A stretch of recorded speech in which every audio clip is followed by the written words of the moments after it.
Welcome to DHC Year 1 ISM lecture.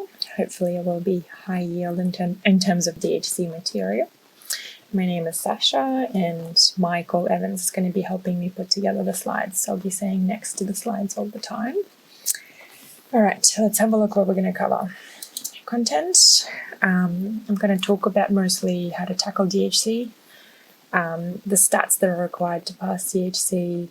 Primarily, we'll talk about study design ratios, diagnostic tests, and a little bit about sources of error.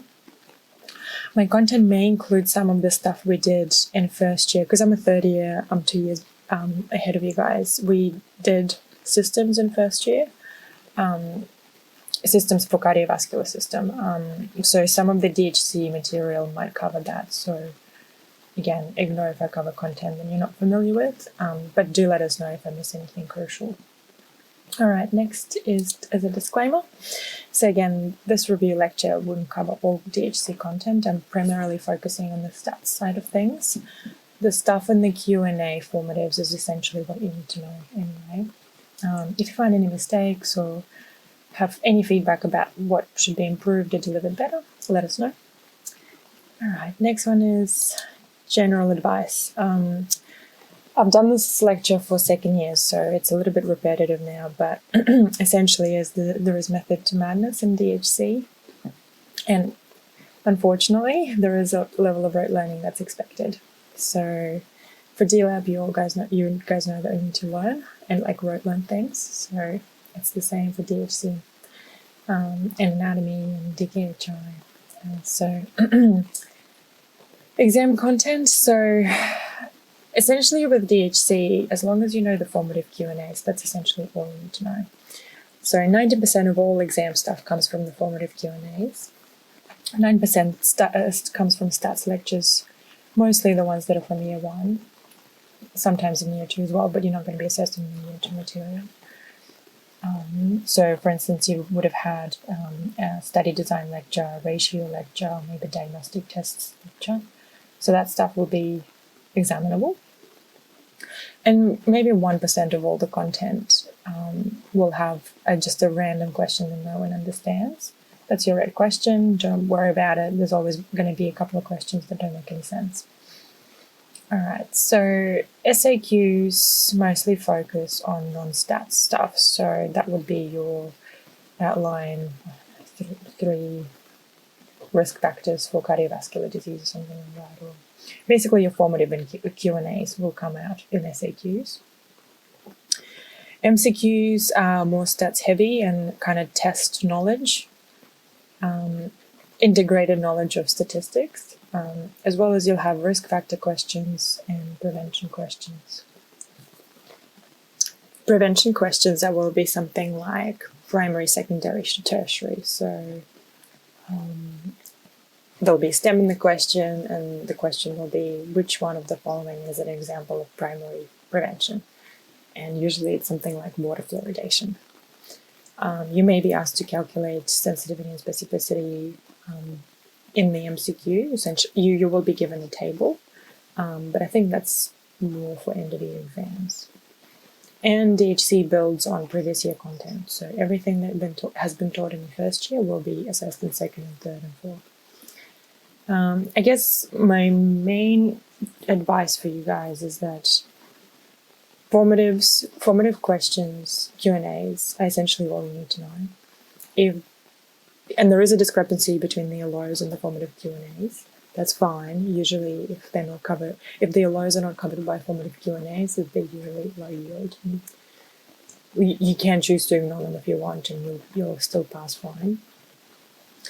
So, basically, Q&As give you the scope of DHC, and you don't necessarily need to go outside of that scope. That as long as you learn that, you will be fine. All right, next slide is exam favorites. So again, I'm really sorry. The first year DHC question is starting to blend in my head, so I can't fully remember what was on the mid-year and what was on the end of year. But I'm pretty sure primary, secondary, and tertiary prevention MCQs kind of start early on.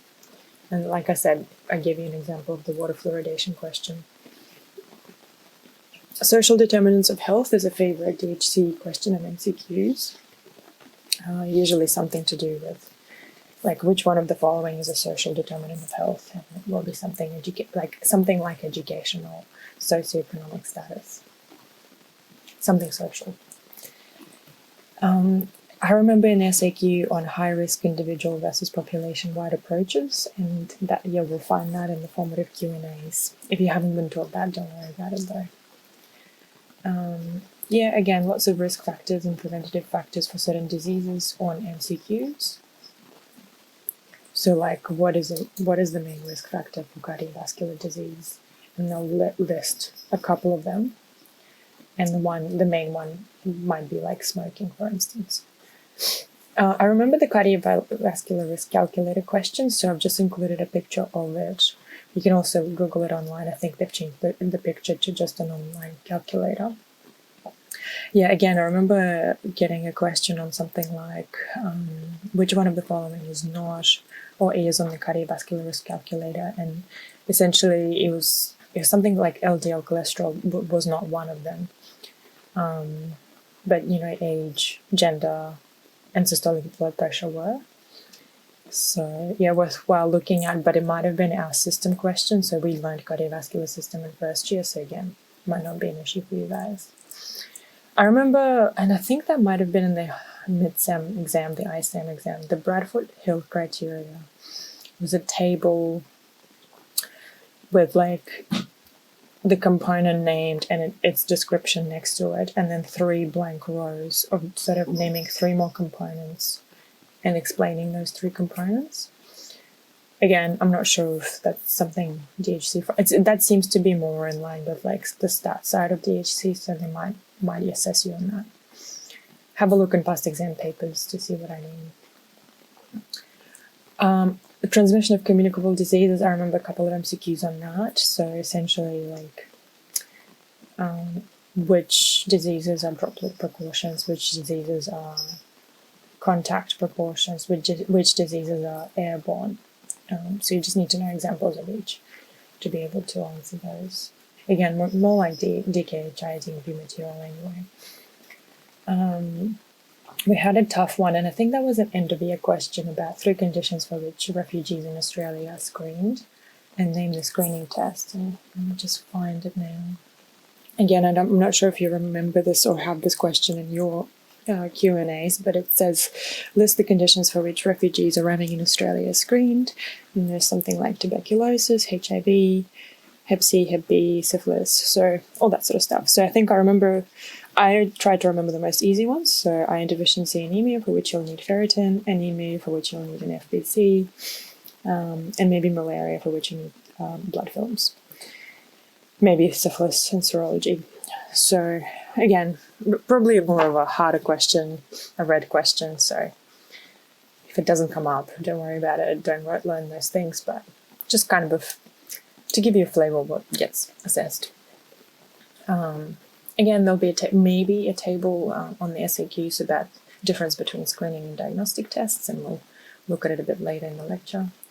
And I remember a couple of chance MCQs, basically what kind of bias, what kind of source of error is represented by,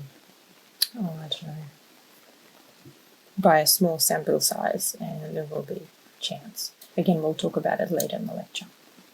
Okay, next slide is study tips. Again, come emphasize knowing or at least understanding the stats side of DHC. It's not a stats. You don't require a stats background to understand this. You just need to understand crucial concepts.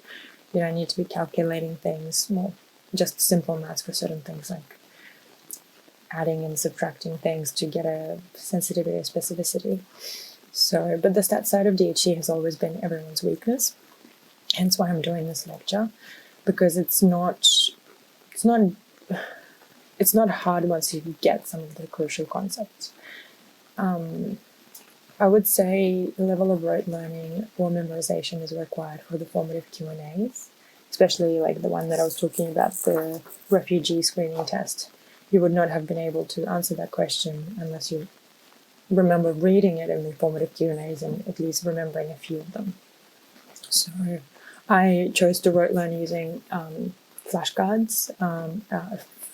Another friend of mine actually chose to do as many past exam questions as possible, and they had a feel of how to answer them based on the answers of the past questions. So do whatever works for you. I mean, you can choose not to memorize anything and try to wing it. And if that works for you, then great. So just a few pointers of what I think might be useful is, one of them is pulling all the DHC LOs into one document, so you have sort of a working document that you can learn. And don't go beyond that. Or use Supernotes. There are plenty out there. Again, I did the Enki cards. You can revise LOs using that. I usually started reading them. I would put all my LOs together for the exam, like a week before the actual exam and the study week. And I would rewrite them into an Enki deck per LO, and then put some tricky concepts into the Enki decks and just kind of read them in the week before exam. And that seemed to it helped with memorization, I guess, more than anything else. Yeah, the stats part especially is important, I thought, for committing things to memory. Again, if that doesn't work for you, flashcards don't work for everyone. Another thing is to discuss things in a group setting with a person who likes explaining stats or gets stats or has had some research experience or work experience. Always good to get that perspective. I'm sort of thinking anyone with research in clinical psychology, social sciences, philosophy, basically social sciences. And use online resources to your advantage. If you're good with just kind of teaching yourself things, for instance, this website's really, really good. All right, next is, okay, let's talk about the Bradford-Hill criteria, or it's a measure of causality, or criteria for causality. Ken and Barbara may have talked to you about this as well. I think they use slightly different criteria. They differ between, there are different varieties of them out there. I would lend this one for DHC purposes. Let's use the lung cancer example. So let's say we're 50, let's rewind 50 years back, or 60, and we don't know if smoking causes lung cancer. So what are you looking for in terms of proving causality or showing causality? So first you need strength of association. So what I mean by that is quality of the study and how, we'll talk about study design in a second, but essentially if you have an RCT or a cohort study, that usually shows stronger associations than, say, a cross-sectional study. So if you run a cohort study on smokers and have found that there is more incidence of lung cancer in the smoking group, that's a strong association, and therefore there is more likely to be causality. When you look at consistency, you essentially look at reproducibility of results in different settings. So if they're finding that lung cancer is present in, let's say, England, Japan, Australia, and Brazil, it's more likely that this is a causal link and not just a chance finding. Specificity, essentially, smoking is lung cancer is found in smokers rather than any other group of people. For instance, I guess vapors or nicotine patch users. Although I'm not sure if that's essentially true, especially 60 years ago, but let's just go with it. Temporality, so obviously smoking must precede lung cancer and not the other way around. And biological gradient, essentially the more pack years you have, the more likely you are to develop lung cancer. And you'll see that in your clinical placements once you talk to people who are chronic smokers. Biological plausibility, essentially, does it make sense that if you put a toxic substance into your lungs, you develop cancer? Well, yes, it's biologically plausible. Experiment, if a person who has been smoking, let's say, for 10 years and then stopped suddenly, are they less likely to develop lung cancer? Well, and we know now that yes. An analogy is if someone's putting some other toxic substance into their lungs, be it asbestos, for instance, not intentionally, obviously, then it can also lead to lung cancer. So that's an analogy example. So that's essentially Bradford-Hill criteria in a nutshell, and at most you need to know 3 to write them out on a short answer question in an exam. There was also a small sub below to this to do with sufficient and necessary causes. I don't believe it ever came up. Maybe it came up in an MCQ once or twice. But essentially all you need to know, something that is necessary to cause disease is something like the bacterium that causes cholera. You have to have, like, the bacterium is a necessary cause for cholera. For lung cancer, for instance, smoking is sufficient cause to cause lung cancer, but it's not a necessary cause. You don't have to have it, because you'll learn in systems that there is a type of cancer that's prevalent in wet females who don't smoke. So smoking is sufficient but not necessary to cause lung cancer. And there'll be examples of neither sufficient nor necessary. So let's say obesity is neither sufficient nor necessary to cause metabolic syndrome, because metabolic syndrome is a complex disease that can be caused by many things, not just obesity, and not just obesity. Again, that's essentially all you need to know about causality. Let's go to the next one. Basic stats. I'm not sure how much you need to go into this, because this essentially will never get assessed. So it's there for your information as to the extent of how much you need to know to understand papers. And yeah, like, I'm torn as to how much you need to talk about this, essentially, because you don't actually need a basic understanding of stats for DHC. You just need to remember certain concepts and how they operate within the DHC framework. But essentially know that there are different types of data that exist. So you need to know that some of them can be categorical and some of them can be continuous, as in the picture.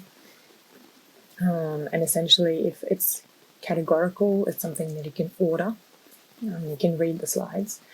And continuous is something that is in the word continuous. You can't order. It's just a sort of an infinite number that can exist.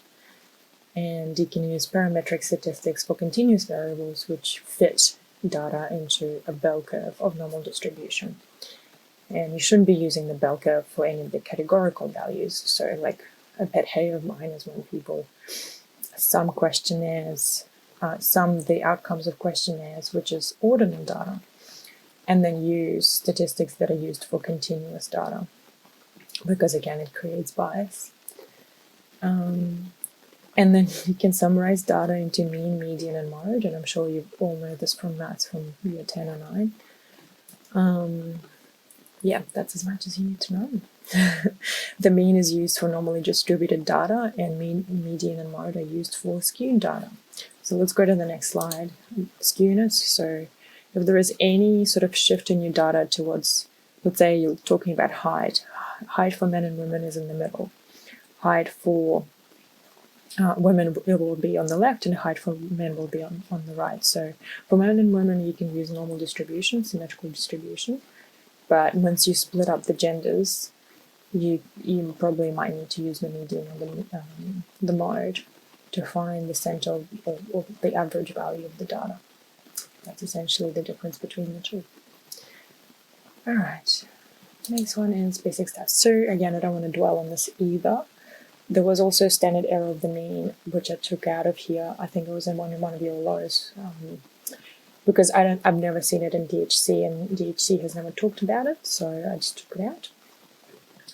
Again, interquartile range I left because it's something that we probably learned in school, but it's, again, DHC has never asked about it. Standard deviation, essentially all you need to know, the smaller the standard deviation, the tighter the curve, the less variance there is. Pardon me. And yeah, the main one that I do want to talk about is the confidence interval in a couple of slides, and that's the one that you do need to know for DHC. Okay, let's go talk about the p-value next on the next slide. So the dreaded p-value. So it's not something you'll talk about lots in DHC because they're moving away from the p-value as a measure of significance. It's actually going to be mostly confidence intervals. But just to briefly cover what a p-value is, you're essentially saying, let's say, usually a p-value is talked about in the context of two groups. So let's say you've got a group of smokers and a group of non-smokers, and you have a continuous variable. Let's say it's survival years. Oh, no, survival years wouldn't work. I don't know. Pack years also wouldn't work. What's a continuous age? Let's talk about age. And something like age of onset associated with lung cancer development. Obviously, the earlier you start smoking, the more likely you are to get lung cancer. So let's say the two groups, you compare the two groups and you say that age will be lower in the smoking group than in the non-smoking group. But your null hypothesis, your assumption is that the ages between the two groups are equal. And then you test that hypothesis with whatever stats you use, and then you set your threshold value for significance as 0.05 or 1 in 20. And assume that anytime the value falls in the 0.05 tail end of the bell curve, it is so rare or rare enough that it's probably not a chance finding, and the two groups that you're looking at are actually different.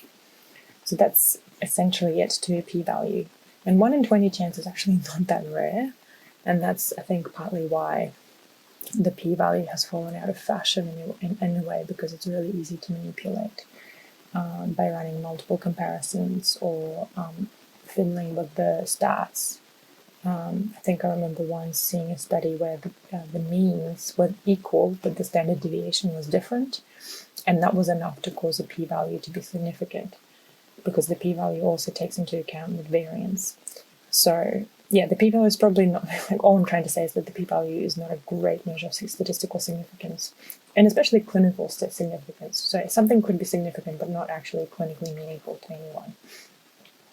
And there is such thing as p-hacking nowadays, where the researchers will do anything to get a statistically positive result in terms of a p-value just to get published. So again, it kind of shows that it's easy to manipulate data to get a p-value that you deserve. Anyway, enough about the p-value. Let's talk about confidence intervals on the next slide. So I've briefly mentioned what a confidence interval is. It's essentially, a lot of people say it's the value where you're 95% confident that your mean sits in, and it's not quite right, because confidence intervals are a form of inferential statistics. So when you collect a mean of something, let's say the average of elderly people with low blood pressure, you're collecting a sample of those people, because the true population of all the people, elderly people in the world with low blood pressure, where we have 7.5 billion people, and probably several billion of these will be elderly, and another sub-portion of that will have low blood pressure. That's the true population. But when we collect 100 people of such sort, we're just taking a sample of that population. And we hope that our sample is diverse enough and heterogeneous enough that it represents the true population. So when you take the mean of that, you hope that your mean is similar to the population mean. And then that's where you use smart statistics that are beyond my understanding to infer if your sample mean is similar to the population mean. So when you get your value for the confidence intervals, it's not the value that lies in the 95% range. It's if you were to repeat your sample and your experiment with different samples, again with smart statistics that I don't understand, the value that you get represents an average, or where the true value will lie, like an upper limit and a lower limit of 95% trials.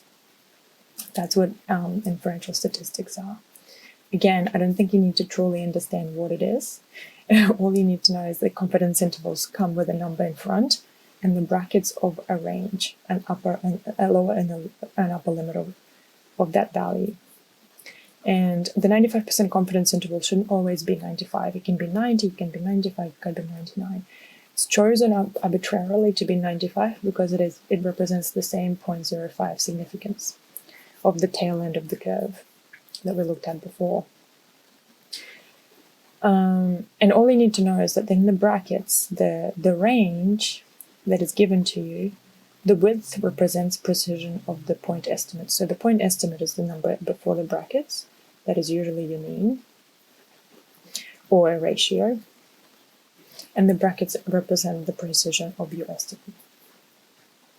It is better than a p-value because the p-value is just a number, but the confidence interval gives you, again, the spread of the data. So, for instance, there is an example here. So 2.5 is your mean, the sample mean, and 1.5 to 3.5 is your confidence interval. So it just shows how wide your spread is. So the 1.5 to 3.5 is quite tight. I would trust that because 2.5 falls kind of smack bang in the middle of that, with a minimal variation before the 2.5 and after the 2.5. Well, let's say if the spread was from 1 to 9, I would say that's actually quite wide, especially if we're talking about ratios. If 2.5 is a ratio, so it could be anything from essentially 1, which is no difference, because if you divide 10 by 10, that's 1, that's a ratio, to 9, where the magnitude is greatly increased, that's a wide confidence interval. And what we know about the width of a confidence interval is that it indicates imprecision, which is often associated with a small sample size. And DHC will drive this point home, and it's essentially all you need to know about confidence intervals. If they're wide, it's imprecise, likely represents a small sample size. That's point number 1 that you need to remember. I'll highlight it in the presentation. And again, it's better than a p-value because it gives you a good measure of uncertainty of the estimation. And also indicates the direction of effect. Is it going in the positive direction or the negative direction? So for instance, if you're looking at a ratio, anything above 1 is positive and anything below 1 is negative. So again, it can be statistically significant if it's below 1, as long as it's trending in the right direction. And another important thing you need to remember is the significance. So if it's a ratio, and we're going to talk about ratios in a second, but essentially if it's an incidence rate, a risk ratio, or an odds ratio, if it crosses 1, then the confidence interval is telling you that it's not significant. So let's go to the 2.5 example. If the 2.5, so 2.5 is your sample mean, and then the brackets, if it's 0.9 to 3.5, that is saying that it crosses 1. 1 is the ratio that means nothing. So again, a ratio of 1 is 10 over 10. There is no difference between the group that has been exposed and a group that hasn't been exposed. So that means that's your test of significance. If it crosses 1, if it crosses that value, that means your confidence interval is not significant. And then if it's a risk difference, like in RCTs, if it crosses 0, then it's not significant. So that confused the hell out of me in DHC, and I'm sorry if it has confused you now, but we'll keep coming back to it throughout the lecture when I talk about ratios. So I think in DHC once or twice it comes up, if it crosses 1, it's not significant. Well, yes, it's technically true, but there are ratios that you subtract from each other. So you subtract the control group from the intervention group, and in which case 1 is not something you test against. It's the 0 that you test against, because 10 minus 10 is 0. That's your significance level. So just remember, it's not just crossing 1, it's also crossing 0, and it depends on the ratio that they're using. But more often than not, it will be a ratio, so crossing 1 is your test of significance. Okay, so just again, from the slide, remember the red things. Remember, if it's wide, it's imprecise, and how to test significance. because a confidence interval is the same as a p-value in terms of significance testing, but it tells you more information about uncertainty and direction of effect. Okay, let's go to next slide of study designs. All right, so I think I just cut and pasted this picture from the DHC slides because essentially it covers everything you need to know for first year and even probably second year about study designs. There'll be a few additions in second year about qualitative studies and systematic reviews, but for now, this is all you need to know. All right, before we talk about study designs, I want to go to the next slide of the hierarchy of evidence. And very simple point that I want to drive home is that we're going to start with the lower quality studies that don't amount to much evidence. So we're going to start with case reports. And then we're going to climb this hierarchy of evidence to randomized controlled trials. But it doesn't stop there. So if you look at the one on the right, it talks about clinically appraised individual articles, and then clinically appraised topics, and then systematic reviews on top. And then sometimes on top of systematic reviews are clinical guidelines that are filtered once again to give better and more filtered evidence. So I guess what I'm trying to say is that we're starting low, where the risk of bias is high and the quality of evidence is low, and we're going to climb that pyramid. And I think it's a really important point because in third year, I've come across clinicians, especially in psychiatry, that kind of give you these articles to read if you show a little bit of interest. And you kind of read it and you go, that's like an opinion piece. Like, it's interesting, but I'm not going to trust it. It's really poor evidence. So just be wary of that whenever you kind of Google something or try to research evidence for something that is interesting to you. Just remember this pyramid, and remember that the highest, if once you go to the very top, or let you go to Cochrane and you look at what are they called? Systematic reviews or meta-analyses. That's kind of the best evidence we have. Or ETG, which is essentially clinical guidelines of filtered information. That's kind of the best evidence that you're aiming for. But once you're down below in the pyramid, that's not always reliable, I guess, is what I want to say. All right, let's go to the next slide. Case report and case series. So let's say you're a rheumatologist and you come across a fascinating case and you can't solve it. Or you solved it, but it's so rare that it hasn't even been published about. Some rare cause of, I don't know, arthralgia or pain in joints. Do you write a case report about it? Or let's say you have had 3 patients with similar presentations and all rare. Then you might combine them into a case series. Essentially, a case report or a case series is a description of an interesting case. It has no exposure or outcome. And the advantages of that is that it's a good way to survey a rare disease or an unusual person.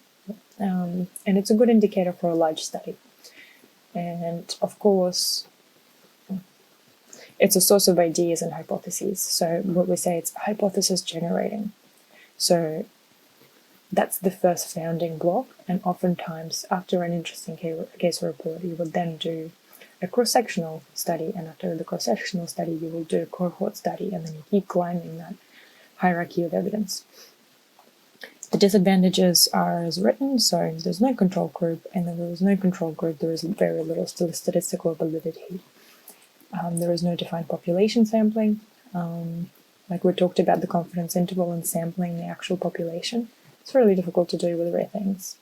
And of course, it's susceptible to bias. And also publication bias. Publication bias is when you publish interesting things that might not be representative of all the things out there. So you're more likely to publish a positive result or an interesting or rare case than a non-positive result on a non-interesting or non-rare case. That's essentially what publication bias is. All right, that's all you need to know about case reports. They don't come up often or at all in DHC, but you just need to know they exist. Okay, next one is cross-sectional studies.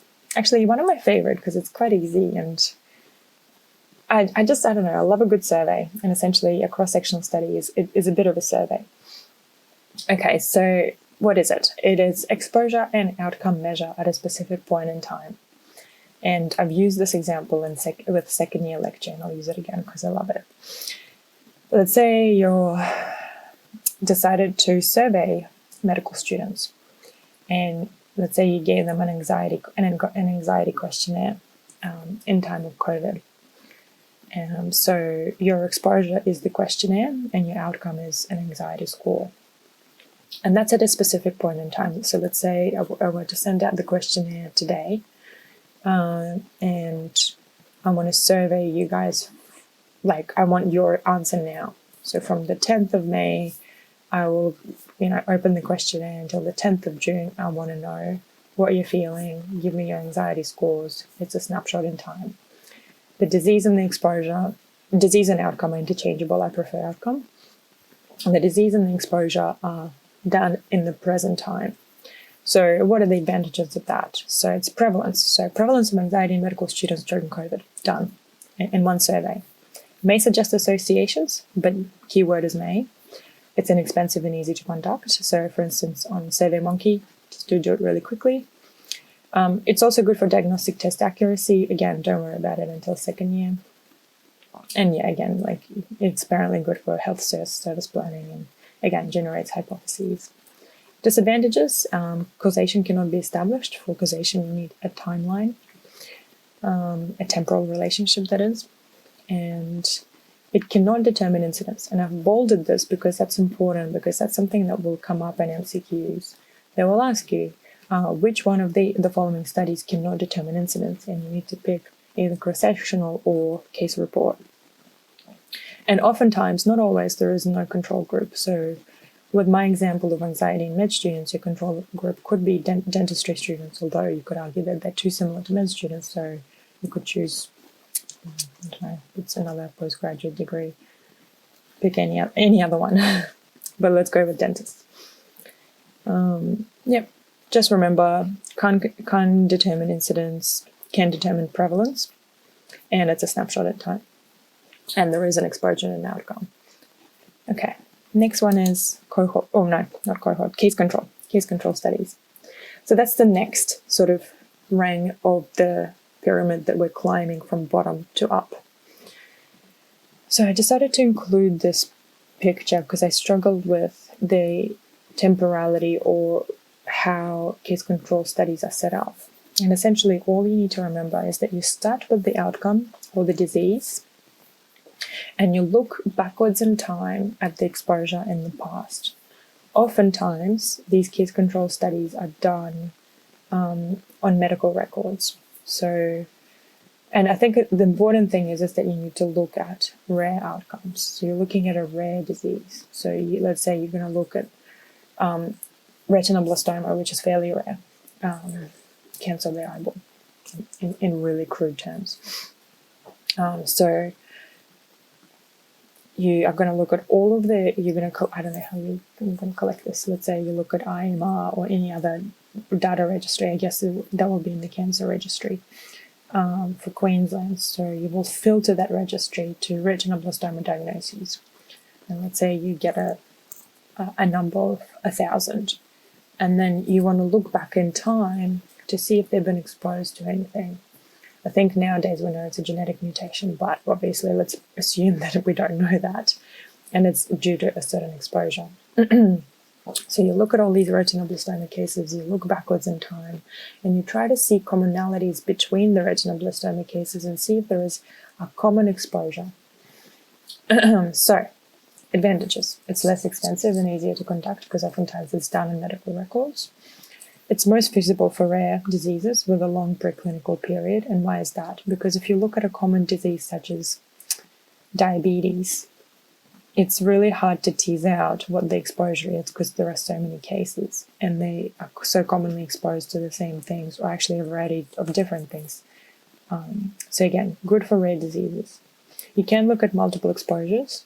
You can examine confounding factors. And it does produce an odds ratio for each variable. The disadvantages are, of course, recall bias. So you're essentially relying on these cases of retinoblastoma to kind of tell you in the medical record what the exposure has been. For instance, it depends on the clinician to ask the right questions. Have you smoked? Have you done this? Have you, gone outside enough times a year? I don't know.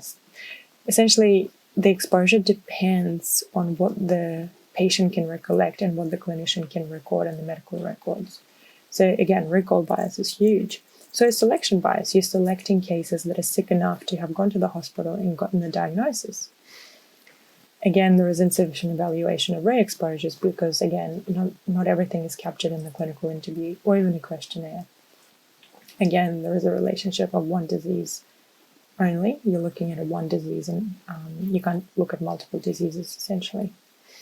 And because it's called a case control study, a control is oftentimes more than you're guaranteed that a control is going to be part of the study. So in that case, it's less bias.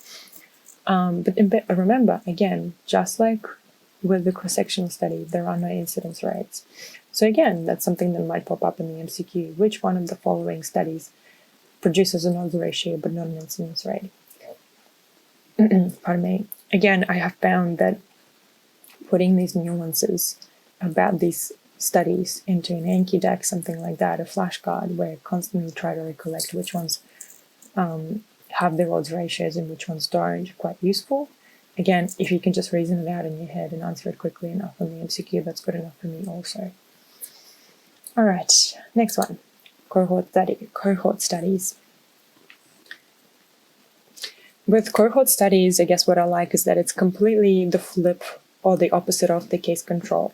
You start with the exposure first, and then you wait for the outcome to develop. So again, I've included a picture just to help you out. You're looking at something that people are exposed to or are doing, and then you're waiting for them to develop the disease. Oftentimes it's disease, but it might not be. Outcomes could be anything. Like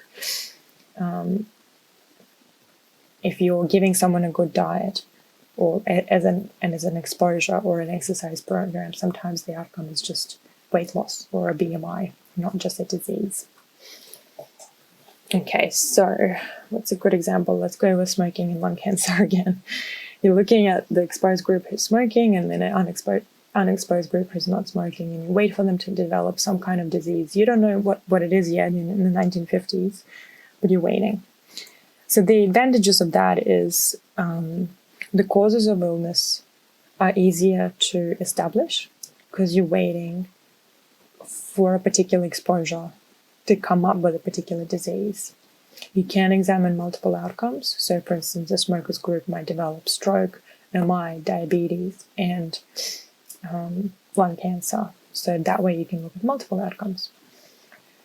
But I guess it's more feasible for rare exposures. So, for instance, smoking isn't as common anymore as it used to be, but I guess you might want to look at something like asbestos as an exposure. It's rare enough, and it leads to a particular outcome. And it allows you to, the reason why cohort studies are good at causation is that there is a temporal relationship between exposure and outcome, which is important in causation, like we talked about in the Bradford Hill criteria.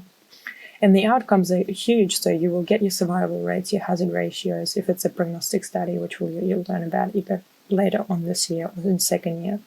You'll also get your relative risk, odds ratio, and incidence rates. So whenever an MCQ asks about which one of the following doesn't have blah, like doesn't have, or you cannot calculate an incidence rate from, cohort studies can always be crossed out because they produce everything. The disadvantages, they're not great for rare diseases because essentially they're rare by definition, so they're going to be hard to get or obtain from an exposed group. Or for that matter, those that take a long time to develop. So in a way, my smoking example is not great because lung cancer for smoking may take decades to develop, in which case it makes the study very expensive. Validity is affected by losses to follow-up. And that's a huge one. If there is anything you can say about cohort studies, is that loss to follow-up is a huge effect on its validity. Just imagine, let's say you recruited 1,000 people who are smokers, and then you're tracking them for 30 years. very rarely will you get at least 500 remaining in the study, which means what happened to the other 500? They got sicker, they may have died, or they may have been less compliant, less motivated to be in the study. But the key and the core message with cohort studies is that retaining these people and preventing them from dropping out is really important, because it introduces bias. There might be a biased distribution of confounders, like we talked about. The motivation factors, the age, the socioeconomic factors all play a role in why they do or do not stay in the study. Again, like waiting for 3 decades for someone to develop lung cancer is expensive and time consuming. And if you do decide to do this retrospectively, you need good quality data. So cohort studies can be done retrospectively when you look at the medical records, you look at a particular exposure that you're interested in. Because things like smoking status and maybe, what are some of the exposures? I guess, yeah, like let's just say smoking status was always recorded somewhere. So then you can filter out people by the smoking status and then track them over time to see if they develop something. So let's say you start the registry. Today is 2020. The registry started in the 1980s. So you start filtering by smoking status, and then you track them over time, well, retrospectively over time, until 2020. And that would be a retrospective look on a cohort study, but it's in a weirdly prospective manner. It gets complicated. Just remember, cohort studies are usually prospective. All right, next slide, RCTs. The holy grail of research. Usually they're very similar to cohort studies in the fact that you start with an exposure first and then wait for an outcome to develop. But the important difference is that it's randomization. So you take a group of people, you randomize them into 2 separate groups, and then one is exposed to treatment and one isn't. And the only variation between these 2 groups is the treatment. Everything else stays the same, because the 2 groups are so... I guess the beauty of randomization is that all the little small differences between groups are balanced out because they both have these differences. So the only thing that is different between them is the treatment. And I've just included sort of like how you would recruit people for an RCT. You first assess for eligibility, then you randomize them, you like allocate them to intervention. Usually it's treatment or control, or treatment and a new drug or versus old drug, or new drug versus standard care. So there are different ways of creating controls. And then obviously some people will drop out, some people won't receive the intervention, and then there is a follow-up, and then there is the analysis. So it's quite rigorous. So again, think of it as a cohort, but randomized. Advantages of this group is that there is an unbiased distribution of confounders. Like I said, the confounders are present in both groups, and therefore they cancel each other out. The blinding of subjects and investigator is possible and essentially crucial in double-blind RCT studies, because if it's not blinded, you can't claim that you have a true effect. And you can time the exposure and the outcome. And it's actually the best evidence for cause-effect relationships. You can't say that there is causality in a cohort study like you can say it for an RCT. And that's why they're the holy grail of research. Disadvantages, again, difficult to conduct and design. This is incredibly time-consuming and expensive. Bias results can occur if a randomization is not effective. It's expensive. Ethics problems and feasibility, and that's an important one. So you can't randomize everything. I'm just thinking if there are so many examples. You can't, so especially with the treatment versus placebo. So essentially, you randomize people into a treatment and a placebo arm. That means the placebo arm doesn't get any treatment whatsoever, and you just wait for them to deteriorate over time.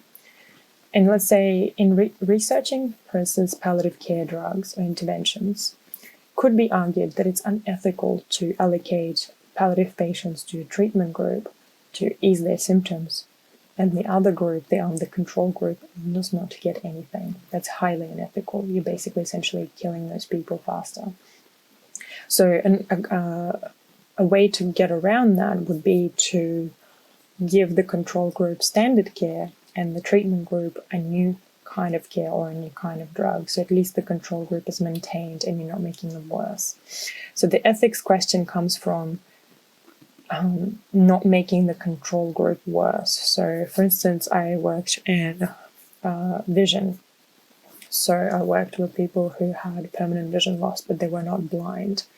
So it was argued to be unethical to create an RCT where you give one group of people who are visually impaired strategies and objects to improve their vision or maximize the remaining vision that they had. And then the control group gets nothing whatsoever, and they essentially deteriorate because they're old people who used to have vision, but now they don't. So they're falling at home all the time. They can't cook, they can't care for themselves, they deteriorate and die. So that's a really brutal way to look at it, and no one would ever approve that sort of RCT. So with RCTs, there is a lot of ethics problems that you have to get around or solve. Potential loss to follow-up is another issue for RCTs. It's not good for rare diseases. And another one is important factor with RCTs is generalizability. So essentially, when you run an RCT, you want to determine causality or treatment effect of a particular drug or program. But you sometimes can get so restrictive with eligibility.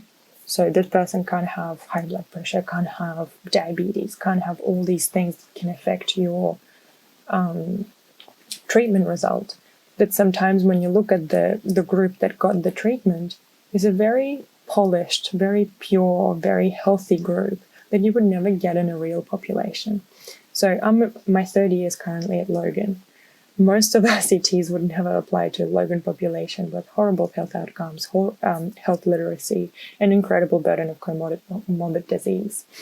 So RCTs sometimes can be poorly generalized because people who are selected into these studies are healthy volunteers or very well-maintained unhealthy people. Anyway, sorry, I've gone on about RCTs long enough. That's all you need to know. Let's go next to ratios. With ratios, the most important difference for me is incidence versus prevalence. Once you tease the two out, everything else kind of fits into place. So prevalence is proportion of all cases with a disease in a population. So if you look to the picture in the right, if you're adding these cases into this tank, it's the proportion of all these cases with a particular disease in Australia or in the world, depending on what you're looking at. Incidence, to me, is more like a rate. It's a rate of addition of these new cases to a population over time. So it's a rate of new cases a population acquires in a particular time frame.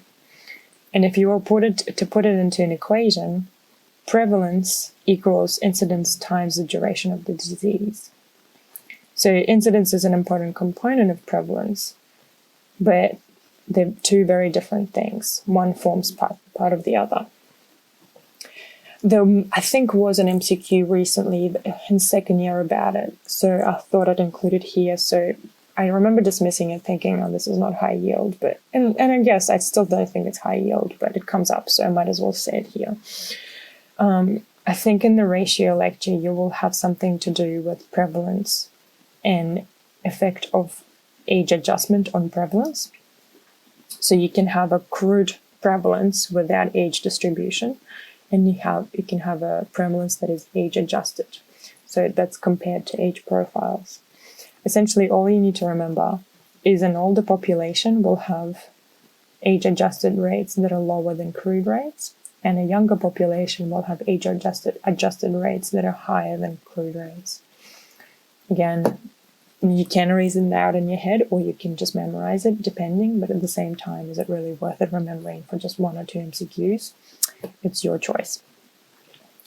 Okay, next one. So we've just delineated the difference between incidence and prevalence. Prevalence is total cases in a population.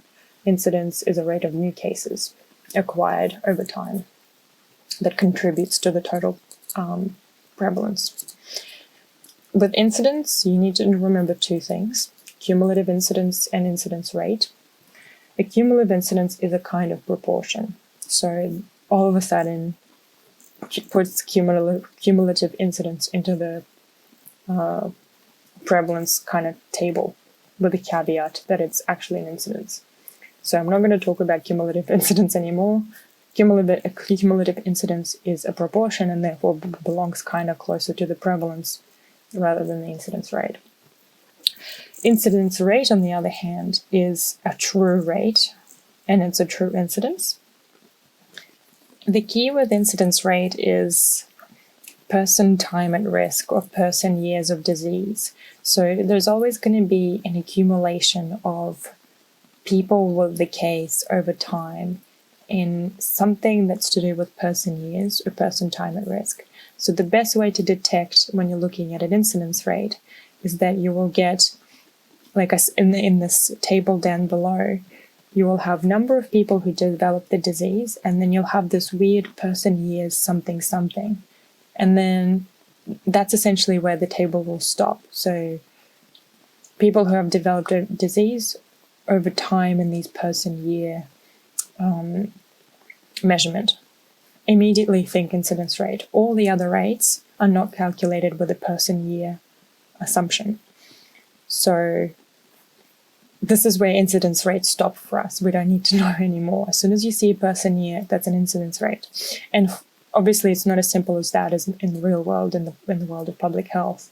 But for the purposes of DHC, that's essentially all you need to remember. Cumulative incidence, use it as a proportion, more like a prevalence. Incidence rate also only comes in these tables that are specialized to an incidence rate.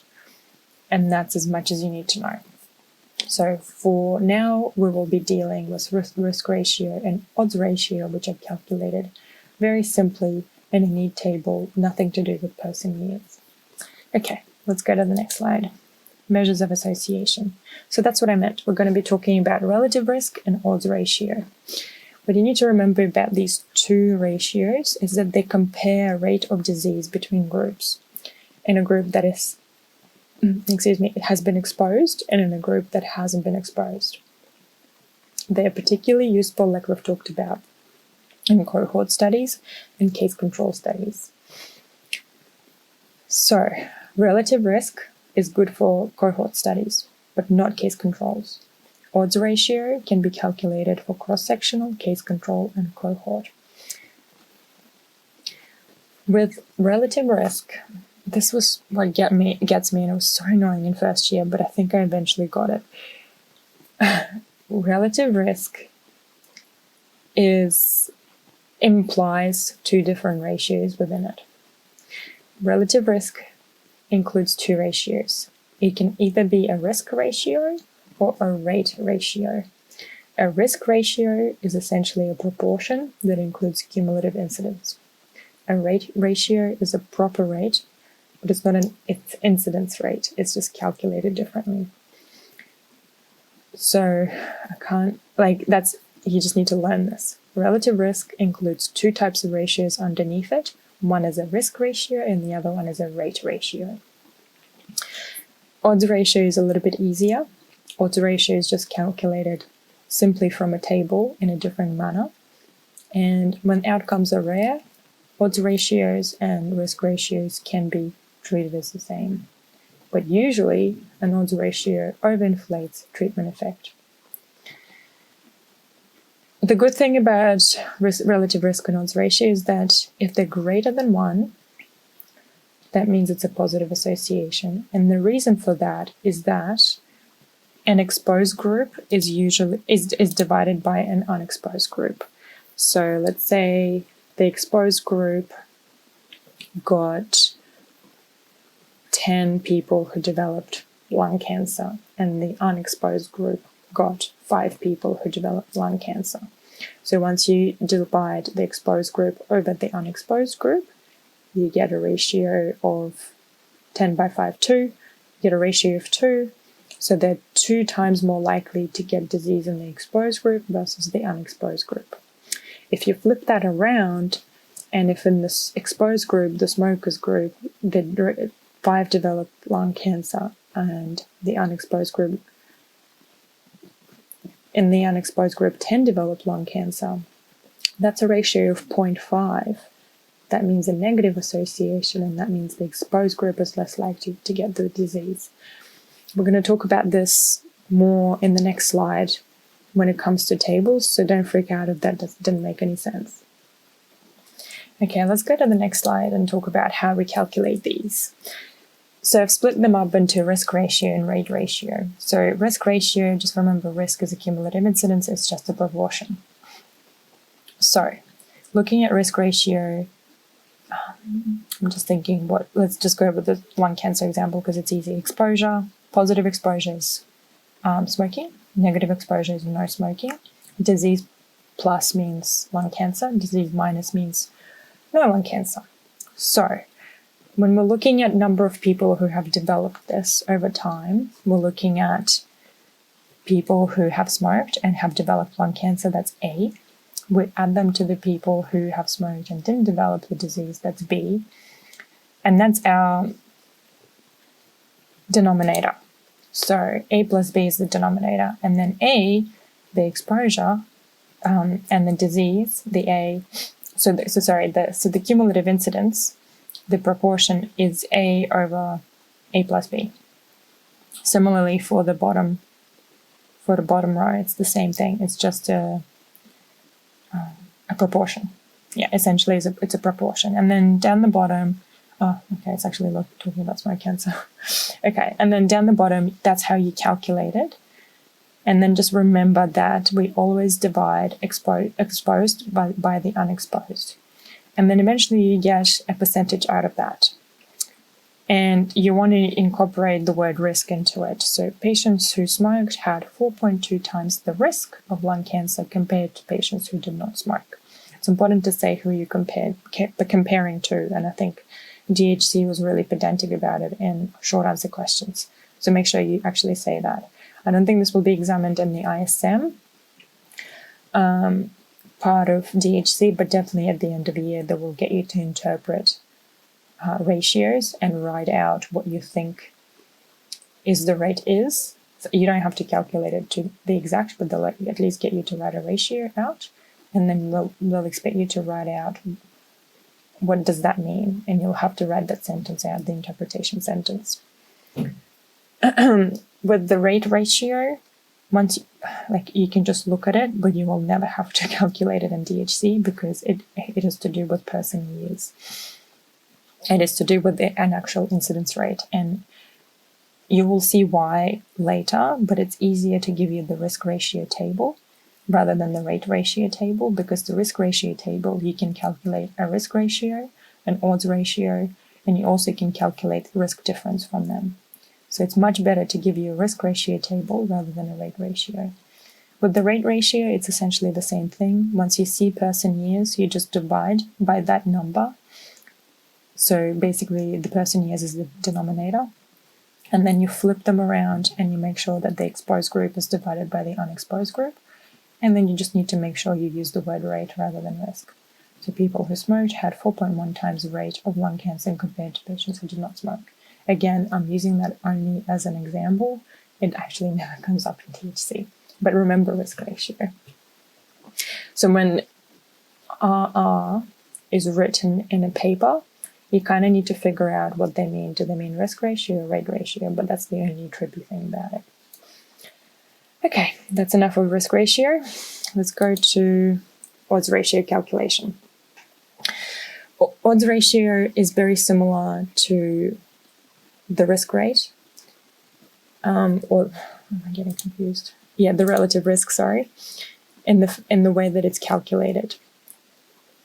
You divide odds of an event in an exposed group to odds in an event of an unexposed group. So again, we're talking about exposed group divided over unexposed group. You'll get the same table like we talked about in risk ratio. You'll get exposure positive, exposure negative over outcome positive over outcome negative. Make sure you get the order right as well. Make sure you put the positive in the first column or the first row, and then the negative in the second column and the second row. Make sure exposure is always on the left and outcome is always on top. That way you'll get your table correct all the time. And essentially what you do is you divide one by the other. So in a way it's kind of similar to rate ratio, but I don't want to confuse you. So you just divide 6 over 64, you get a number. 16 over 201, you get a number. And you get a number for both exposed and unexposed. And then you divide the exposed by the unexposed. There will be a table later on where I put everything together into one, so it'll make a little bit more sense. But essentially, all you need to say for the odds ratio is times. The key word is times. People who smoke are 1.9 times as likely to develop lung cancer compared with non-smokers. Or 90% increase over 1. Oh, I think she made a mistake in there. Yeah, I think it's either meant to be 1.9 or 1.15 or 19. It doesn't matter. I think, yeah, there was just a miscalculation, but you get the point. Make sure you use the word times. All right, next one, absolute measures. With absolute measures, it's a risk difference that's mostly used in randomized controlled trials. So what you want to use is absolute risk reduction. I know the lecture on ratios talked about a different kind of risk difference. That's right, it talked about attributable risk and population attributable risk. Do not worry about it, it never comes up. I'm not going to teach you this. All you need to remember is absolute risk reduction, which is event rate, which is a cumulative incidence, minus in the control group, minus event rate in the intervention group. It is specifically used in RCTs because you expect the event rate to be higher in the control group because you're trying to treat a disease, which is an event rate, in an intervention group. So if let's say the event rate is 10 in the control group and the event rate is 10 in the intervention group, that means there is no difference between the two groups. So that's why 0 means no effect, and that's why in confidence intervals, if you're talking about RCTs, 0 will be no effect. So if it crosses 0, that means it's not significant. And usually, yeah, it's represented as a percentage. So what's neat about absolute risk rate reduction is that it can be converted to numbers needed to treat. So numbers needed to treat is equals 1 over whatever number you got for absolute risk reduction. And you just need to remember, because there will definitely be in the MCQs and SAQs at the end of the year, the numbers needed to treat is number of patients needed to treat in order to save one life. And then the same could be true for numbers needed to harm, which is number of patients needed to harm in order to save one life. So that's talking about adverse effects. All right, that's all you need to know here. Let's go calculate it. Next slide, the calculation. So that's what I mean about that table. Again, you have an intervention, a positive exposure, and a control, which is a negative exposure. And then you've got a presence of disease and absence of the disease on the top. And it's the same thing as for the risk ratio, which uses cumulative incidence. You divide A over A plus B, and you get an experimental event rate.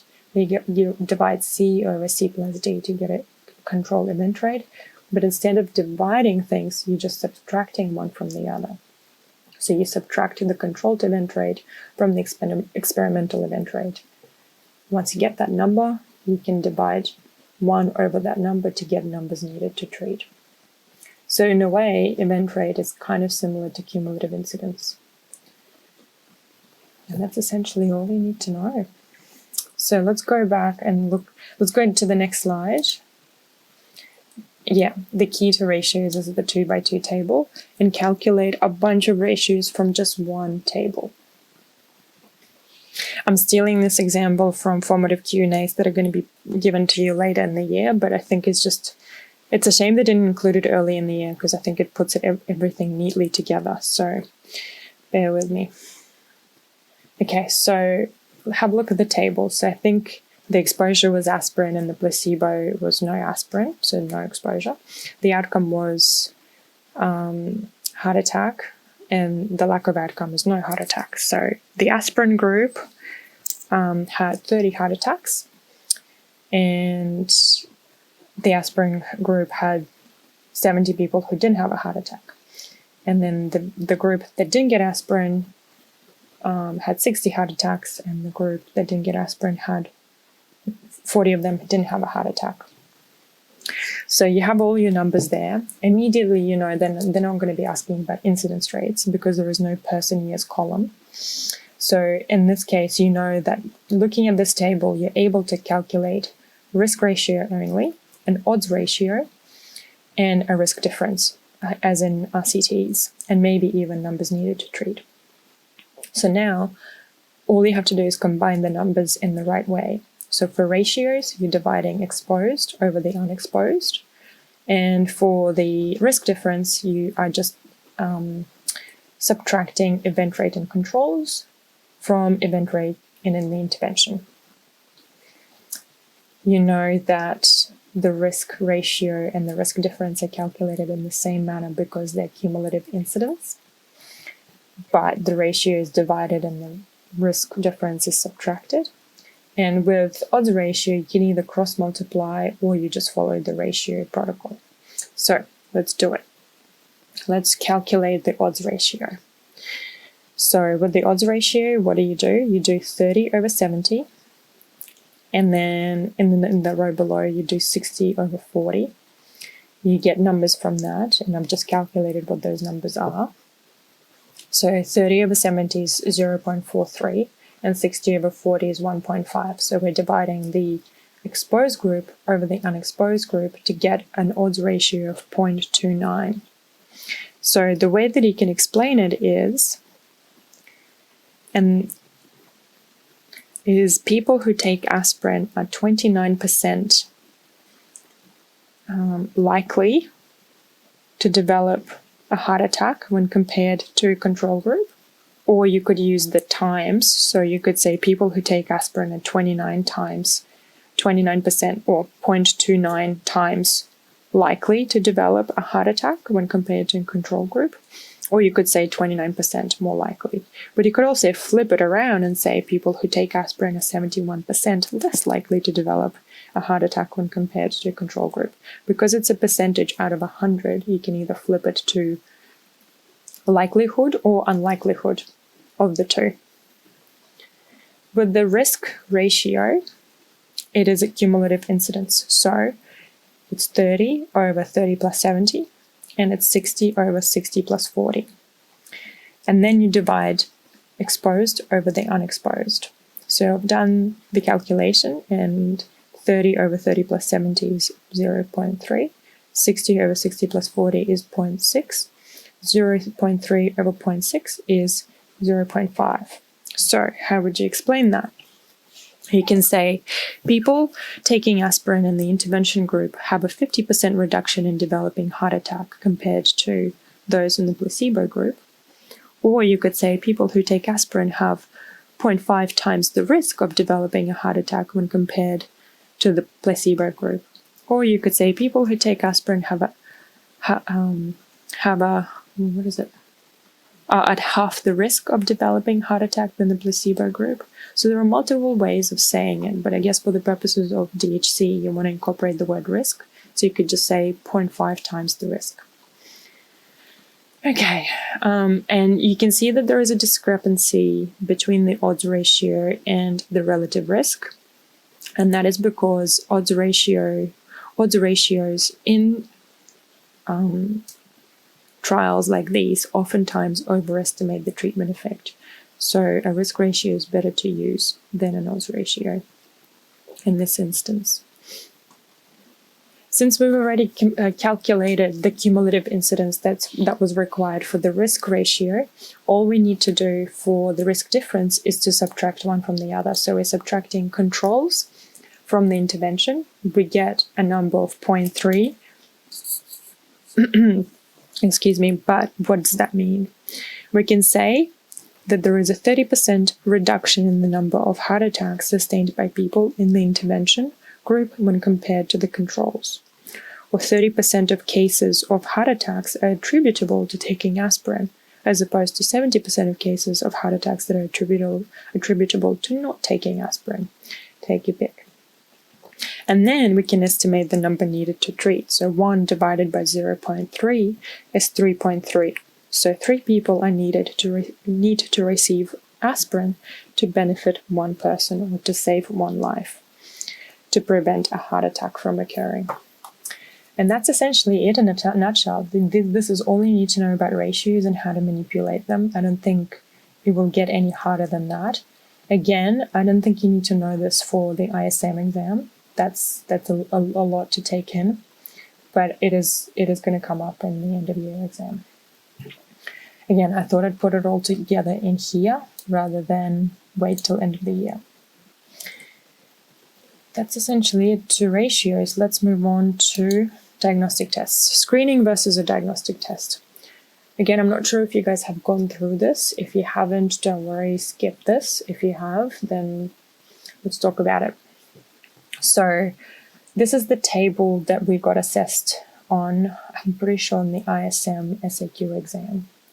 Again, with the coronavirus, I'm not sure what your exam was like, so I'm just assuming everything's normal and there is no coronavirus, and this is what got tested 2 years ago, so it's likely to be tested again, I guess. So, screening tests. What are you trying to do with a screening test? So let's think about... let me think of a good screening test. The fecal occult blood test that you get sent after you turn 50 versus the colonoscopy, which is a diagnostic test. Okay, so what is the fecal occult blood test trying to detect? It's detecting potential disease indicators. So you're usually asymptomatic. So the target population is people over 50 who don't have colon cancer, although being over 50 is a potential risk factor. So that's essentially what a screening test does. It catches people who might be at risk but haven't got the disease yet, or at least are not presenting with symptoms. The threshold for a positive result is a high sensitivity, usually so as not to miss the disease. We're going to talk about sensitivity and specificity in a second, but I think this is a really neat example of how you need to remember sensitivities and specificities.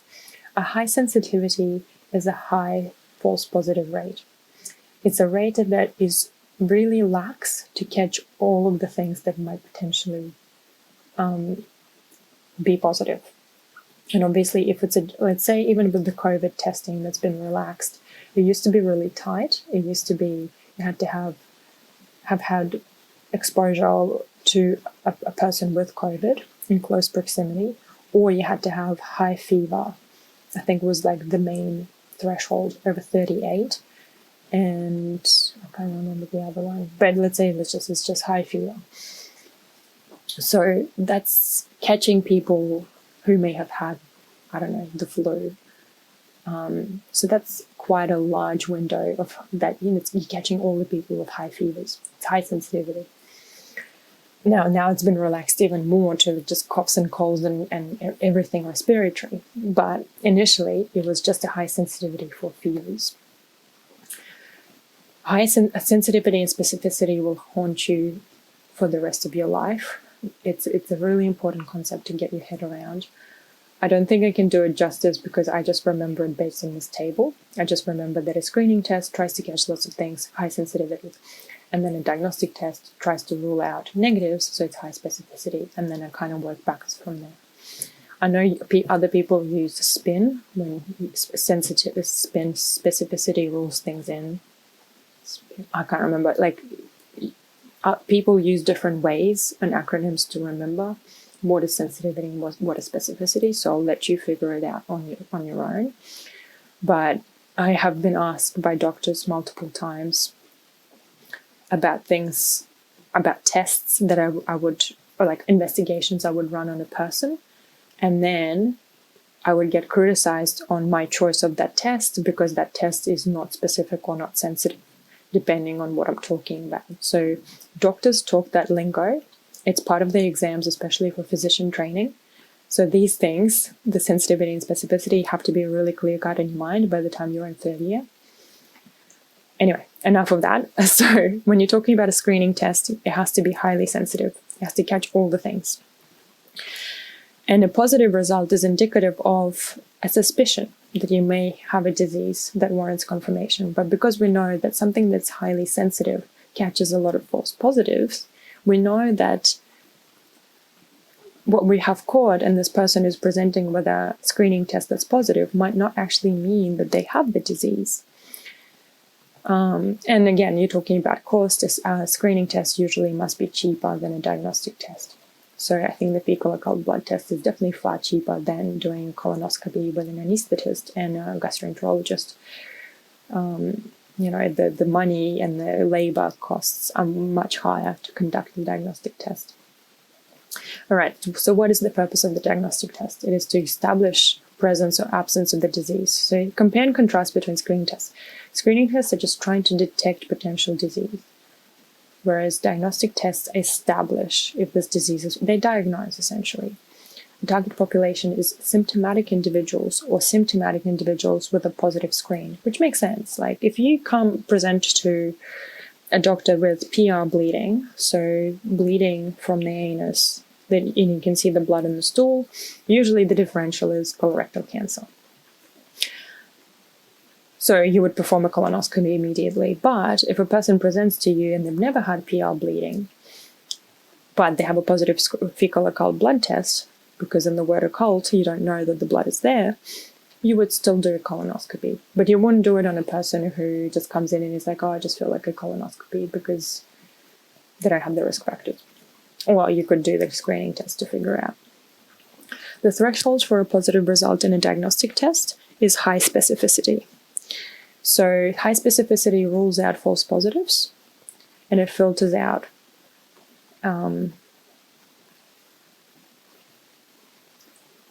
it doesn't filter out. High specificity is prone to false negatives, but it is not prone to false positives. But because you've already caught all the cases with a high sensitivity that catches all the false positives, the high specificity then rules out all the false positives, and you're more likely to get a person with a positive disease that is true. A positive result is indicative of the diagnosis of the disease, and the comparative cost is much higher, like I talked about. Cost of an anesthetist and a gastroenterologist to run a colonoscopy are far higher. All right, that's essentially all you need to know in great detail. Just remember this table, be able to reproduce it. It's likely to come up. Again, might not come up, so don't hold me to it. Okay, next one is, so screening and diagnostic test definitions. So we've already talked briefly about sensitivity. So what is sensitivity? Sensitivity, and we're going to look at a table in a second, but sensitivity is proportion of reference test positive subjects who test positive with the screening test. So specificity and sensitivity, as you can tell, is test specific. It's the proportion of people with a positive test who screen positive with a screen. So it's the proportion. How do I say this in the colonoscopy example? It's the proportion of people who have been tested with a fecal occult blood test who truly have colorectal cancer based on the diagnostic test. And it'll make sense once we look at a table. But as you can tell, specificity and sensitivity incorporate tests that incorporate the reference test and the screening test into their definition. Similarly, with specificity, it's the proportion of reference test or the gold standard negative subjects who test negative on the screening test. So again, very test specific. Predictive values, on the other hand, are a completely different breed of values, and this is what trips people up all the time. They are dependent on prevalence. So a positive predictive value is the probability that the disease is truly present given that the test result is positive. And negative predictive value is the probability the disease is truly absent given that the result is negative. So as you can see, the positive predictive value, negative predictive value are dependent upon prevalence. unlike the sensitivity and specificity. And this will come up in the end of year MCQs to test your understanding between the two. All right, so for instance, let's go to the next slide and I'll explain a bit more. So next slide is diagnostic tests. So I found this picture really useful to help me calculate the sensitivity and specificity and predictive values out of a table. I think the key to this table, again, the 2x2 table, is to position things in the right order. So I recently came across a table like this, but the gold standard and the test, like the screening test, were flipped around, and I was just baffled. I was like, I don't understand this table. What is going on? Until I realized that the columns and the rows were flipped.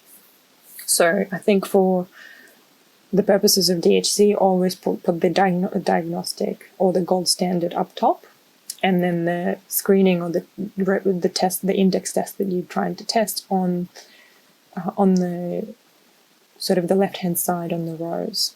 Make sure the positives are in the top left corner and the negatives are in the sort of the periphery, just like we did with the ratio table. So as you can tell, sensitivity, it's a true positive value divided by the sum of the true positive and the false negative. So you just sum these two rows. The specificity is the true negative value divided by the sum of the two rows. And it's the same thing with the predictive value and then the negative, the two predictive values. You take a true positive, so they always start the ratios with a true positive or a true negative. But the denominator is different. Denominator for the positive predictive value is the true positive plus the false positive. And the denominator for the negative predictive value is the true negative plus the false negative. And that's essentially where the difference comes from in terms of prevalence. And I'll talk about it in a context of a really good example on the next slide. Again, we're talking about the 2x2 tables, prevalence and the 2x2 table. So unfortunately, what was his name? Gary has left Griffith. He was at Griffith for a while with PHEM. You wouldn't know who PHEM is, but he was a DLAP lecturer for a while at Griffith. So Gary, his special interest, I think, was HIV. And he was like a HIV specialist at JCOH for a while. He gave us a lecture for DNP at the end of second year. I think that's right. Anyway, none of this is important. I think the key thing that I got from that lecture is how I actually fully understood positive predictive values from that lecture from him in the context of HIV. And I think it's always easier to apply these difficult concepts to a clinical example. So let's talk about it. The HIV test in Australia. The prevalence of HIV in Australia is a 0.01%. So that's prevalence of HIV in Australia. So what does that mean? If we have a prevalence of 0.1% of a disease in Australia, that means a screening test and a diagnostic test should pick it up in a true positive value, right? So if there is a prevalence of something out there, that means a gold standard should pick it up. Okay, so that's good. We got that. Prevalence of HIV in Papua New Guinea is actually almost over 1%. Okay, so if you were to give a diagnostic test to every person in Papua New Guinea, you would get a true positive about 1% of the time. And then also we're given a false positive rate. So we know that whenever we test someone, 0.4% will always have a false positive. And then let's fit that into the table. So again, we're going to go and so looking at the left-hand side table, on the top, it's the gold standard, and the gold standard tells us if someone's infected or not infected. And on the left-hand side of the rows, we're using a screening test. or an index test. And the index test tells us if something is reactive or non-reactive. So that tells us, oh, okay, this person I think is positive, let's diagnose them with a gold standard. Just to give you the context of what the table means, just the same table as in the previous slide, just reduce information. So a true positive is when a screening test and a diagnostic test are both positive, yeah? But that represents our prevalence. So in Australia, a true positive would be 0.01%. And we've also been given a false positive rate for the test. So the test that we use in Australia to screen, and that's 0.4%. So now that we have the one row completed, we can actually calculate a positive predictive value. So as per the formula in the previous slide, the positive predictive value is 2.4%. So that's actually quite low. So if you go back to the definition in previous slides, it's the probability the disease is truly present given that the test result is positive. So if you go and get the HIV test, and it is positive, the probability that you have the disease is 2.4%. It's very low. And that's partly because the false positive rate is so much higher than the actual prevalence. So that's why I think people are discouraged from testing often when they're asymptomatic or have not had sex with a high-risk group, because the false positive rate will tip you over into thinking that you have a disease, when actually, when you test positive, the probability that you do have the disease is 2.4%, which is nothing. But then if you look at the next table, where I talk about Papua New Guinea, where the prevalence of like the true positive, so if you screen a person and you diagnose a person, the true positive rate is 1%. And we know that the false positive, again, is 0.4%. When you calculate the positive predictive value, it all of a sudden becomes much higher, 72%. So if you test anyone in Papua New Guinea and their screening test is positive, that tells you that they're likely to have HIV. They're actually truly likely to have it because the true positive rate is much higher than the false positive rate. So I think in a nutshell, I don't know why I'm driving this point home so with such passion, but I think it's so important to understand the positive predictive value because it informs everything you do as a clinician, especially if you're a GP and you're testing someone. You need to know not only the false positive rate of that particular test, but you also need to know the prevalence of the disease in the population. And if these two combined things that are, when they're combined, they give you a low probability of that person having the disease, you need to think twice before you conduct that screening test in the first place. And I know that a lot of people do tests willy-nilly without clinical indicators for it, in which case you just get a positive result and you don't know what to do with it. And not every positive result is actually truly positive. So anyway, I don't know if this is of use, but I think it's really important clinically, and you will come across this in clinical years. So I guess that's why I think it's important. One last thing, indulge me, last question, is the question that many doctors failed. You can read this in your own time. I'm not going to go too much into detail. It's essentially the same example as I've just talked about with HIV. All I wanted to say is that most doctors picked 9 and 10 as the answer because it was the most intuitive. They were thinking perhaps of the sensitivity that was given to them already. But actually the answer is 1 and 10 because you need to consider prevalence into your calculation. Read in your own time. Really interesting. This test was given to a bunch of doctors. I don't remember. It was something like in the UK or America. And something like 90% of doctors got this wrong. And it's kind of a shame. It kind of shows that, well, we all know that statistics are naturally really difficult for humans because our brains don't think statistics. So, and these things are really hard even for doctors. So don't feel bad that you don't get it. But I think I think it's worth striving for being a good doctor to know the caveats of these tests. So then you just, so you don't test people for useless things and don't know why you're doing that. So Anyway, take it or leave it. Really interesting, really cool. All right, next one, likelihood ratio. Likelihood ratios express the odds of a disease given a test result. So positive likelihood ratios is the odds of a disease. The odds of a disease increase given a positive result. Essentially, it's an extension of the positive predicted value, but you will never come across likelihood ratios without a nomogram, which is what is shown on the right-hand side. And in MCQs, maybe you won't get it in ISM, like I say, but definitely at the end of the year, you will get at least one MCQ on a nomogram. And essentially, what you will be given is a pre-test probability, which is on the left-hand side, then the likelihood ratio in the middle, and a post-test probability.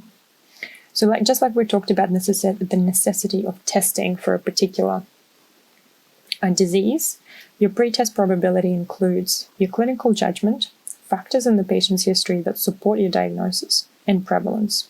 So, for instance, you're in Papua New Guinea, a person comes in with general aches and flu-y symptoms, and they don't seem to understand or know what a condom is, and they seem to have had sex with a bunch of people in an unprotected way. So your pre-test probability for HIV is already high. The prevalence of HIV is high. They don't know what a condom is, and they've been having sex in an unprotected way, and they're having the symptoms of an acute infection, which is usually flu-y symptoms. So your spidery senses are tingling. You think they might have HIV, given all of the circumstances. So you switch hospital setting in that image to Papua New Guinea HIV. You know that the prevalence is high. So you start with, I guess, what was the prevalence? I think it was 1%. So you start with 1. You calculate the likelihood ratio. Usually the likelihood ratio is going to be given to you.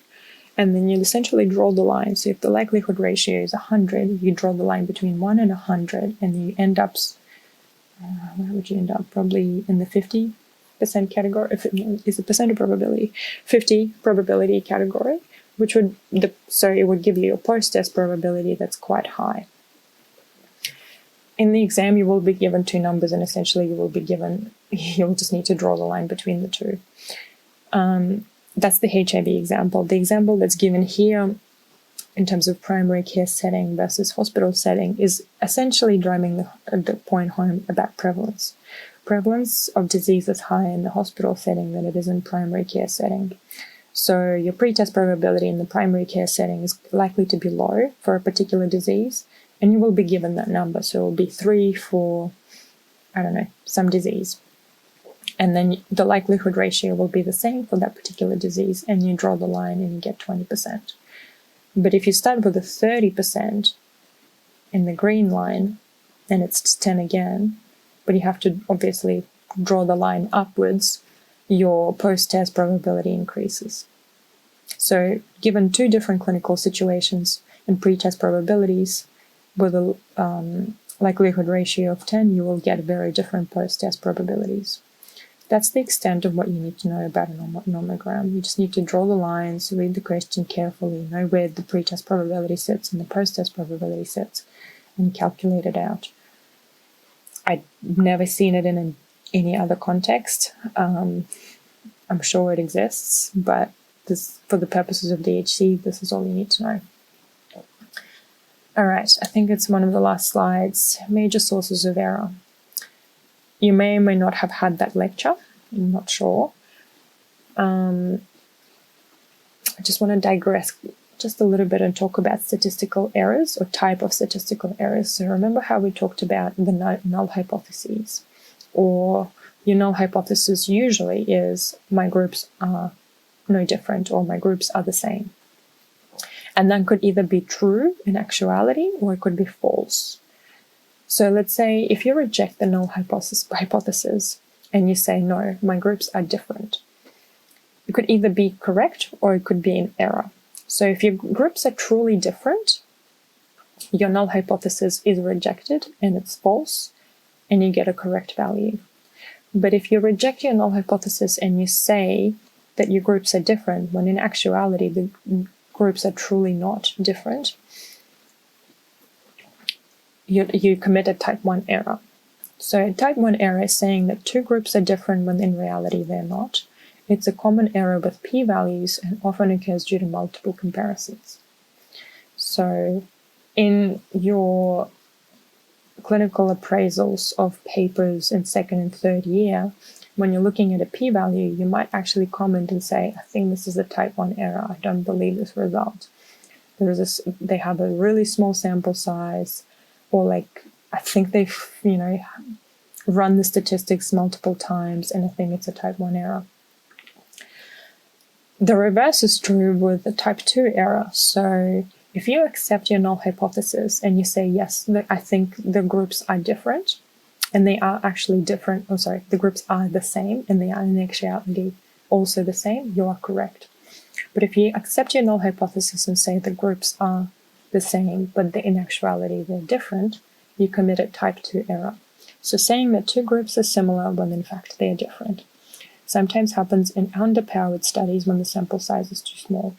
So essentially, if you ever get read a study, or you yourself get a non-positive result, a non-significant p-value, you can look at your sample size, and I think anything, it depends on, if you're talking clinical p-values, I think anything less than 100 is a small sample size. So if you're less than 100 and you don't get a significant p-value, likelihood is it's a type 2 error.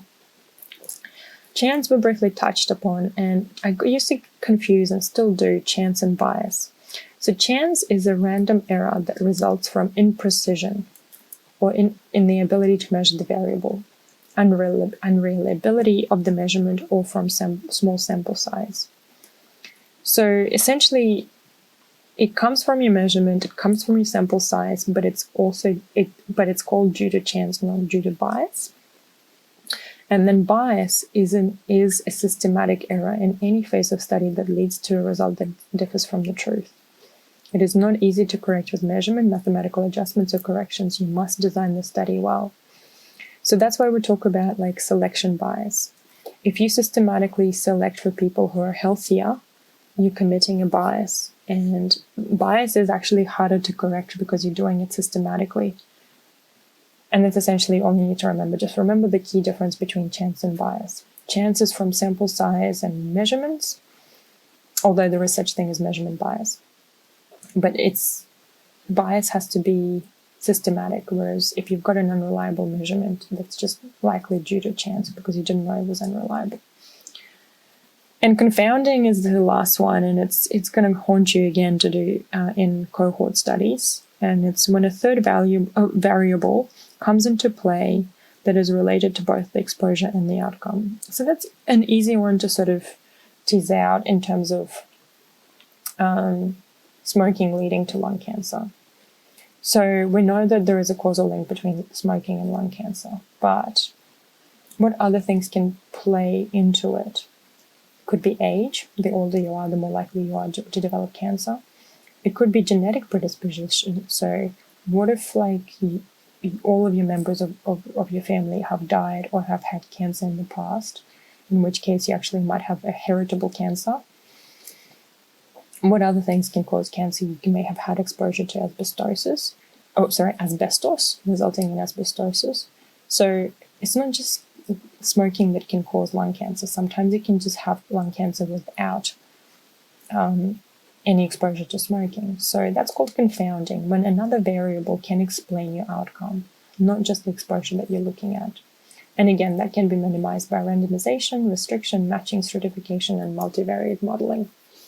You will talk about it more in second year in relation to cohort studies, but just remember those 5 for now. All right, next slide is image acknowledgement. I just don't want to get in trouble for putting all these pictures from the internet.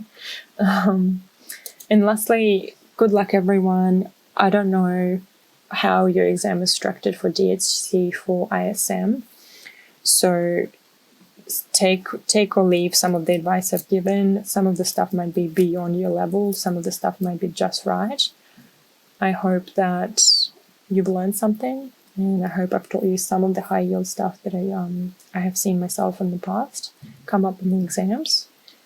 And yeah, best of luck, everyone. Thank you.